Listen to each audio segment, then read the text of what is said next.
Сәлем достар, бізде бар барнасына қош келдіңіздер. Сіздермен бірге достар, мен Айша, менің каналыма қош келдіңіздер. Достар, және бүгінгі видеоны мен сіздермен бірге бастамастан бұрын сіздерге рахметімді айтамын. Менің арнамда 200 мың тіркелуші болды. Мен сіздерді барлықтарыңызды қатты жақсы көремін. Сіздерге көп рахмет. Мен әлі сене алмаймын, уже бір күндей болды 200 мың тіркелуші болғанымызға. Сол үшін сіздерге көп тағы да рахмет. Бұл тек қана менің арқамда емес, сіздердің де арқауларыңызда, сіздердің қолдауларыңыз, сіздердің маған деген махаббаттарыңыздың барлығы осының арқасында. Сол үшін мен сіздерді қатты жақсы көремін, және де видео бастамастан бұрын сіздерге барлықтарыңызға рахмет айтамын. Енді бүгінгі менің видеом өте қызықты болады, себебі бүгін мен сіздермен бірге менің телефонымда не бар түсіремін. Себебі мен уже келесі айда, немесе уже жақында жаңа телефон алатын боламын. Себебі бұл телефоным құртылды уже, бір жылдай болды ұстап келе жатқаннан, және камерасы да кішкене құртылып келе жатыр, кішкене қатып бара жатыр. Сол үшін мен оны ауыстыруым керек сіздердің видеоларыңыз үшін. Сол үшін мен де түсесіздер деген ойдамын. Енді бүгін мен сіздерге көрсетемін осы телефонда не бар, себебі уже бірнеше бір айдан кейін дейікші, бір айдан кейін бұйырса мен жаңа телефон аламын. Қандай телефон екенін уже содан кейін айтамын, қашан аламын, сол кезде бірақ айтатын боламын. Сол үшін әлі асықпаңыздар. Бірақ мен осы телефонмен қоштасу мақсатында сіздерге не бар екенін көрсетемін. Сіздерге осы видео қызықты болады деген үміттемін. Сіздерге тағы да көп рахмет. Олай болса біз видеомызды бастайық. 6:12 біз бастаймыз. Кеттік. Ол болса достар, бастайық. Менің телефоным негізі осындай. Бұл iPhone 13 болған. Мен бұны бір жылдай болды ұстағаныма. Және де бұл осындай розовый түсте. Мына жерде енді осындай чек. Бұны просто так саласам. Және де тағы да алдында бір неге зубныйға барған, стоматологқа барған кезде жазып берген. Соны әлі шығармаған. Осындай розовый түсті, әдемі. Бірақ бұл уже андай қатып, сондай болып жүр. Сол үшін бұны ауыстыратын боламыз. Чехолын қарасаңыздар, тоже кішкене сарғайып кеткен. Чехолды да ауыстырмағалы өте көп болды. Лучше басқа телефон алған кезде сразу сол кезде ауыстырамын да. Енді ішін қарайық. Ішінде менде осындай, мына жерде сообщениелер. Менде iOS 16 көшірілген, және де мына жерде прям уақыт секундтармен бірге тұрады. Мына жерде менің зарядкам тұрады. Менде 36% қазір. Енді сіздерге обойларды көрсетейін. Мына жерде новый обой жасау болады. Мына жерде менің обойым қазіргі. Мынандай таулармен обой. Мына жерде осындай закатпен обой. Мына жерде не? Көріп тұрсыздар қадан келек, просто осындай көк. Мына жерде жазылып тұр. I hope we can slowly complete the wish and then meet love. Короче, я сондай. Және осындай өзім түсірген закатпен машинадағы. Осындай қара. Мына жерде азима. Так, мына жерде осындай өлең. Анау Cars, қандай еді? Cars outside деген өлең. Мынау қар почему-то. Мынау осындай обычный мына жердегі. Мына жерде осындай ненікі. Pinterest'тен осындай ай, осындай деденсайдский, осындай розовый, осындай қара, мынандай. Мынау ең бірінші болған. Мынау просто деген по прикол қоя салам. Мен енді соңғысы ол мынау болатын. Мына жерде сіздердің жазған уведомленияларыңыз, солар. Вот, енді ішін ашайық. Бұл жерде бізде ішінде мынандай бірінші, мынау менде, білесіздер, ол зарядканы көрсетеді. Мына жерде почему-то Астананың погодасын көрсетіп тұр. Неге екенін білмеймін. Көрдіңіздер ме? Алматыны күн көрсету керек. Но почему-то Астананыкі. Мына жерде бізде сурет мамам мен Фатима үшеуміз машинадағы. Мына жерде суббот, бүгінгі күн, календарь. Мынау специально сондай приложение. Бұл приложениеде осылай секундтармен көрсетеді уақытты. Мынау экранды көрсетеді. Енді мен осы телефонды 4 сағат 35 минут ұстағанмын бүгін. TikTok'та 2 сағат, Instagram'да 24 минут, YouTube'да 20 минут, Telegram'да 11 минут, ойында 6 минут, камерада 4 минут. Ал мынау осындай ойын. Бұл андай, білесіздер, динозаврик бар ғой. Интернет жоқ кезде істейтін еді ғой. Осындай, короче. Келесінде мына жерде менде үш осындай виджет. Біріншінде Құран кітап, Мекке, және де осындай сәжденің несі, короче. Осындай приложениесі. Бұл жерде Алланың 99 есімі әр күні әр қалай істелінеді. Мына жерде мысалы Аль-Мунтақим бүгін біріншісі. Жазалаушы, кек қайтарушы. Сондай переводтармен сөйтіп істеп береді. Мен осыны көрген сайын зато айтып отырамын да. Сол үшін өте күшті лайфхак. Бірінші приложением TikTok. Менің TikTok'ым, достар, менің TikTok'ым міне осындай. Менде, прикиньте, бір видеода 1 миллион просмотр ғой мына видеода. Капец.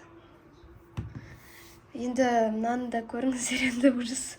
Мен бұл жерде TikTok'ты именно көп оқымаймын, себебі Instagram'да да итак оқып жетеді.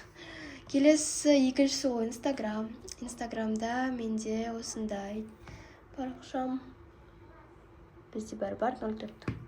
Біз уже 29-да 6 болдық. Қашан 30-ға жетеміз, әлі білмеймін. Қашан неужели 30-ға жетеді екен біз? Кішкене 4-ақ мың подписчик қалды. Пожалуйста, достар. Келесі YouTube. YouTube ол енді, білесіздер ғой енді YouTube'да. Міне осындай. 200 мың подписчик болдық, достар. Сіздерге көп рахмет. Мен сізді қатты жақсы көремін. Келесі Каспиді ашпай қойын. Каспида итакты 0 ақша, себебі лагерьде болдық деп. Мен даже ақша да салған жоқпын, ақша алған да жоқпын бәрібір. Google самый обычный. Google'да мен YouTube вход деймін, творческая студияға кіру үшін сондайларға ғой. Сурет мына жерде, фотолар. Instagram'нан, Pixar'дан, WhatsApp'дан, InShot'дан, Pinterest'тен, избранный. Деген жаңа түсірген видеоға. Және музыкалар. Осылай мен запись экран жасауым. Интернет жоқ кезде осылай тыңдап отырамын. Енді келесі бізде уақыт, часы. Менде енді сабақ бітті. Болды. Менде тек қана сағат 11-де ғана будильник. И то мен бұны всегда қоймаймын. Тек қана андай бір жерге тұру керек кезде енді өз-өзіме алып, кішкене 11-де тұрамын. Себебі мен негізі мені оятпаса сағат 1-лерде сондай уақытта тұратын адаммын, сол үшін. Келесі Spotify. Мен Spotify негізі достар вообще тыңдамаймын. Себебі мына жерде мен көрсеттім өзім музыкаларын, сол музыкаларды тыңдап жүре беремін да. А Spotifyға өтірік кіре саламын. Мынандай музыкаларды мінезім көркем дейді. Мен мына музыканы вообще тыңдамаймын, почему-то қосылып тұра береді солай. Келесі бет енді мына жерде менде тағы да 3 виджет. Каждый енді менде 3 виджеттен. Мына үй. Көріңіздер ме, достар, осы қатып қала береді. Мына жерде енді менде волейболдан, бірақ бұл біздің команда емес, енді просто так бюджет қылып қойдым Pinterest'тен. Мына жерде тренировканыкі, ал мына жерде сәжде тоже, бірақ бұл андай уақыт, намаздың қашан кіретінін көрсетті. Мен уже 5-ні оқып алдым, енді 2-ді әлі бар, 2-ге дейін. Енді мына жерде тура осындай. Біріншісі творческая студия, бұл жерде менде қазір ровно 200.736 подписчик екен. Міне. Енді екіншісі InShot'та мен тек қана андай не болған кезде, видео монтаждайтын кезде ғана кіремін. Негізі менде мынандай нелер бар, проекттер бар. Бұл жерде мынау алдындағы монтаждалған видео, сұрақ-жауап. Мынау менің класқа монтаждалған 3 видеоларды вообще өшірмеймін никогда. Себебі бір нәрсені түзеу керек болса, сол жерін түзе саламын. Келесі App Store. App Store'да мен вообще приложениялар көшірмеймін даже. Сол үшін бұған өте аз кірем. Телеграмда менде тоже аз кірем. Тек қана өзімнің каналдарым болмаса. Ойбай, достар, кешіріңіздер. Осылай қойып қояйық. Міне осындай. Сіздер маған негіз жазасыздар. Мен бірақ телеграмды да ашпаймын. Маған телеграмға жазбай қойыңыздар, достар. Телеграм вообще ашпаймын. Даже маған достарым да жазса телеграмға бәрібір кірмеймін да ғой. Келесі мына жер лето шрифты. Бұл өте күшті программа. Сіздерге блогер болғысы келіп жүргендерге немесе стористерін күшті жасауға кеңес беремін. Бұл осындай приложение. Бұл приложение өте қызықты. Мен деген көп өзімнің обложкаларыма осы приложение қолданамын. Осылай мына жерге жазамыз бір нәрсе, сосын осындай немен істеп береді, шрифтпен. Және мына жерде тағы да стикері деген жерден осындай көптеген андай стикерлер бар, өздеріңізге мынандайлар бар. Инстаграмға көбінесе. Тағы да бір не болатын, қандай еді? Мына жақта менде ол. Міне мынандайлар бар да, фоны для вопросов деген. Вот, өте күшті приложение негізі бұл. Енді келесі заметки. Заметкида енді менде осындай видеоларға істеймін, бутылканы тұрғызып ұтып ал, сұрақ-жауап, пранк, ұйықтамай, мультик, эмоджимен, трейд. Осындай да енді. Сок, 4 тал, чипсы, нан, жұмыртқа, генеральная уборка, видео прогулка дейді. Короче, осындай ғой менде өзім пландарымды ғана жаза саламын. келесі Яндекс.Го. Мен сабақ басталған кезде өте көп немен жүретінмін, Яндекс.Гоға, ойбай, Яндекспен жүретінмін, енді таксимен жүретінмін. Енді мамам уже такси деп мамам машинаны айдап үйреніп алып, таксимен вообще қолданбаймыз. Енді келесі бізде Pinterest. Pinterestте менде осындай. Мен көбінесе осындай нелерге іздеймін, осындай видеоларға іздеймін. Всякие... Ой,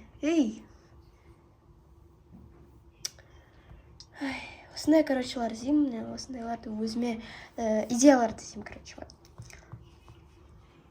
Осындай менде Pinterest. Келесі бетте мына жерде менде Азима. Мына жерде Аятул Курси. Мен просто Аятул Курсиді жаттаған жоқпын. Соны егер қорқсам осы жерден оқи саламын, если что. Мына жерде Pinterest'тен любой суреттерді, мынау білмеймін вообще. Любой суреттерді қоя салады. Вот, енді келесі бізде сәжде. Сәжде енді осындай, фоны осындай, менде артыңғы фоны. Келесі Flip-Flops, жаңағы приложение, ол мына жердегі наны істеу үшін мен осыны көшірдім, вроде бы. Вот, мне осылай сегет. И және бұл жерде фонарик жағуға болады, міне көрдіңіздер ме? Вот, өшірілді. Бұл өте тоже удобное приложение. Бұл приложениені сабақта қолдануға өте удобный. Қоңырауға именно неше секунд қалғанын көруге болады. Келесі менде календар. Бүгін 1 июль, біздің ровно бір айымыз лагерге кетіп қалды. Енді біздің лагеріміз бітті, шүкір. Енді бұл басталады, енді июль мен август қана болады. Содан кейін қайтта сентябрь. Мен 9-ға көшем вообще. Келесі приложение күнделік ол мынандай. Мен вообще ашпаймын да, себебі Google'дан қарай беремін. Бағаларым себебі мына жерде платный, қай сабақтан қандай баға алғаныңды көру үшін ақша төлеу керек қой еще. Ужас. Фотомас уже сабақ біткелі бері мен бір ай қолданбаймын. Мен калькулятор тоже қолданбаймын. Но не 2 мың.